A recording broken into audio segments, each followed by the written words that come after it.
The time of year was late September. I had been over to Westondale to see an old woman who was dying. But that night all was changed. I did not know why I was afraid. The moors lay on either side of me.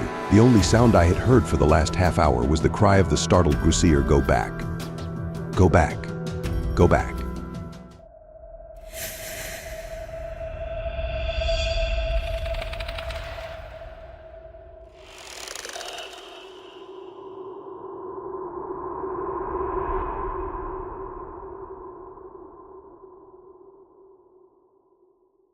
In a walk in the gloaming, Peggy's sudden illness throws the Workington Bancroft household into chaos. With no one available to fetch the doctor, the task falls to Miss Craig, the governess, who must brave a treacherous night journey across the eerie moors. As she navigates the dark landscape, she encounters unsettling whispers of the past and a mysterious stranger, revealing that the moors hold more secrets than she ever imagined. It really was most unfortunate.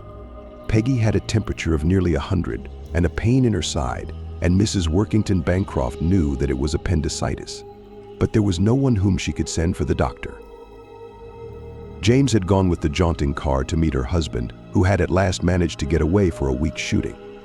Adolphe, she had sent to the Evershams, only half an hour before, with a note for Lady Eva. The cook could not manage to walk, even if dinner could be served without her.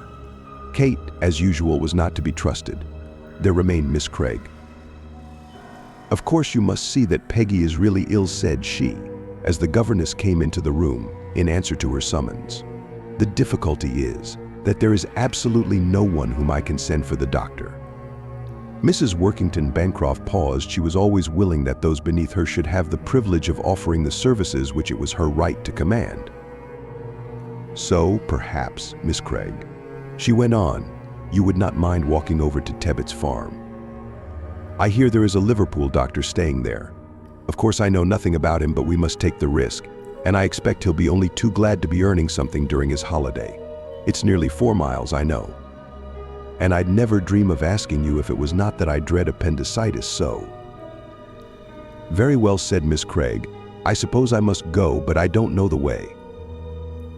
"Oh, you can't miss it," said Mrs. Workington Bancroft, in her anxiety temporarily forgiving the obvious unwillingness of her governess' consent. "You follow the road across the moor for 2 miles until you come to Redmond's Cross. You turn to the left there and follow a rough path that leads through a large plantation, and Tebbett's farm lies just below you in the valley. And take Pontiff with you," she added, as the girl left the room. "There's absolutely nothing to be afraid of, but I expect you'll feel happier with the dog." "Well, miss," said the cook, when Miss Craig went into the kitchen to get her boots, which had been drying by the fire. "Of course, she knows best. But I don't think it's right after all that's happened for the mistress to send you across the moors on a night like this. It's not as if the doctor could do anything for Miss Margaret if you do bring him. Every child is like that once in a while. He'll only say put her to bed. And she's there already." "I don't see what there is to be afraid of," Cook said Miss Craig as she laced her boots, "unless you believe in ghosts." "I'm not so sure about that. Anyhow, I don't like sleeping in a bed where the sheets are too short for you to pull them over your head. But don't you be frightened, miss. It's my belief that their bark is worse than their bite." But though Miss Craig amused herself for some minutes by trying to imagine the bark of a ghost, a thing altogether different from the classical ghostly bark, she did not feel entirely at her ease. She was naturally nervous, and living as she did in the hinterland of the servants' hall, she had heard vague details of true stories that were only myths in the drawing room. The very name of Redmond's Cross sent a shiver through her. It must have been the place where that horrid murder was committed. She had forgotten the tale, though she remembered the name. Her first disaster came soon enough. Pontiff, who was naturally slow-witted, took more than 5 minutes to find out that it was only the governess he was escorting, but once the discovery had been made, he promptly turned tail, paying not the slightest heed to Miss Craig's feeble whistle. And then, to add to her discomfort, the rain came, not in heavy drops, but driving in sheets of thin spray that blotted out what few landmarks there were upon the moor. They were very kind at Tebbett's farm. The doctor had gone back to Liverpool the day before, but Mrs. Tebbett gave her hot milk and turf cakes and offered her reluctant son to show Miss Craig a shorter path onto the moor that avoided the larch wood. He was a monosyllabic youth, but his presence was cheering, and she felt the night doubly black when he left her at the last gate. She trudged on wearily. Her thoughts had already gone back to the almost exhausted theme of the bark of ghosts when she heard steps on the road behind her that were at least material. Next minute, the figure of a man appeared. Miss Craig was relieved to see that the stranger was a clergyman. He raised his hat. "I believe we are both going in the same direction," he said. "Perhaps I may have the pleasure of escorting you," she thanked him. "It is rather weird at night," she went on, "and what with all the tales of ghosts and bogies that one hears from the country people, I've ended by being half afraid myself."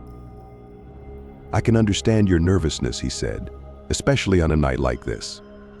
I used at one time to feel the same, for my work often meant lonely walks across the moor to farms which were only reached by rough tracks difficult enough to find even in the daytime. And you never saw anything to frighten you, as nothing immaterial, I mean." "I can't really say that I did, but I had an experience 11 years ago which served as the turning point in my life, and since you seem to be now in much the same state of mind as I was then in, I will tell it you."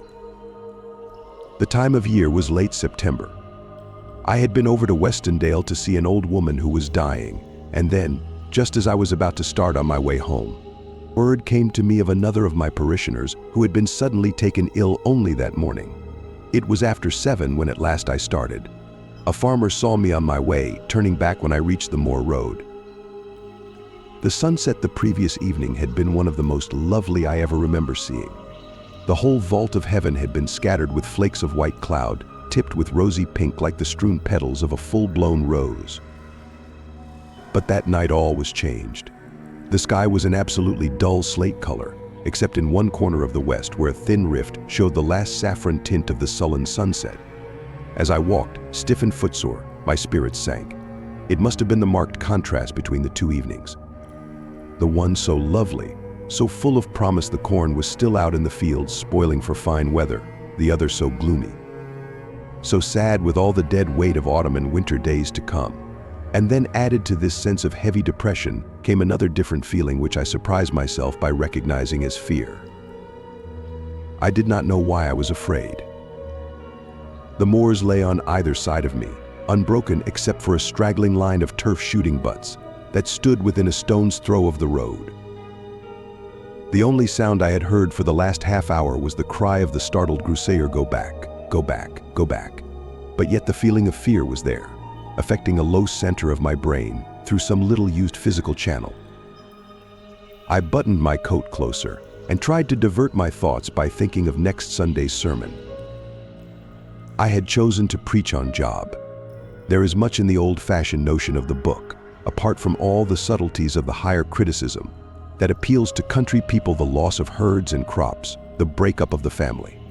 I would not have dared to speak, had not I too been a farmer. My own glebe land had been flooded 3 weeks before, and I suppose I stood to lose as much as any man in the parish. As I walked along the road repeating to myself the first chapter of the book, I stopped at the 12th verse. "And the Lord said unto Satan, Behold, all that he hath is in thy power." The thought of the bad harvest, and that is an awful thought in these valleys, vanished. I seemed to gaze into an ocean of infinite darkness. I had often used, with the Sunday glibness of the tired priest, whose duty it is to preach 3 sermons in one day, the old simile of the chessboard. God and the devil were the players, and we were helping one side or the other. But until that night I had not thought of the possibility of my being only a pawn in the game, that God might throw away that the game might be won. I had reached the place where we are now. I remember it by that rough stone water trough, when a man suddenly jumped up from the roadside. He had been seated on a heap of broken road metal. "Which way are you going, Gouverneur?" he said. I knew from the way he spoke that the man was a stranger. There are many at this time of the year who come up from the south, tramping northwards with the ripening corn. I told him my destination. "We'll go along together," he replied. It was too dark to see much of the man's face, but what little I made out was coarse and brutal. Then he began the half-menacing whine I knew so well. He had tramped miles that day. He had had no food since breakfast, and that was only a crust. "Give us a copper," he said. "It's only for a night's lodging." He was whittling away with a big clasp knife at an ash stake he had taken from some hedge. The clergyman broke off. "Are those the lights of your house?" he said. "We are nearer than I expected, but I shall have time to finish my story. I think I will, for you can run home in a couple of minutes, and I don't want you to be frightened when you are out on the moors again." As the man talked, he seemed to have stepped out of the very background of my thoughts, his sordid tale, with the sad lies that hid a far sadder truth. He asked me the time. It was 5 minutes to 9. As I replaced my watch, I glanced at his face. His teeth were clenched, and there was something in the gleam of his eyes that told me at once his purpose. Have you ever known how long a second is? For a third of a second I stood there facing him, filled with an overwhelming pity for myself and him, and then without a word of warning he was upon me. I felt nothing. A flash of lightning ran down my spine. I heard the dull crash of the ash stake, and then a very gentle patter like the sound of a far distant stream. For a minute I lay in perfect happiness, watching the lights of the house as they increased in number, until the whole heaven shone with twinkling lamps. I could not have had a more painless death. Miss Craig looked up. The man was gone. She was alone on the moor.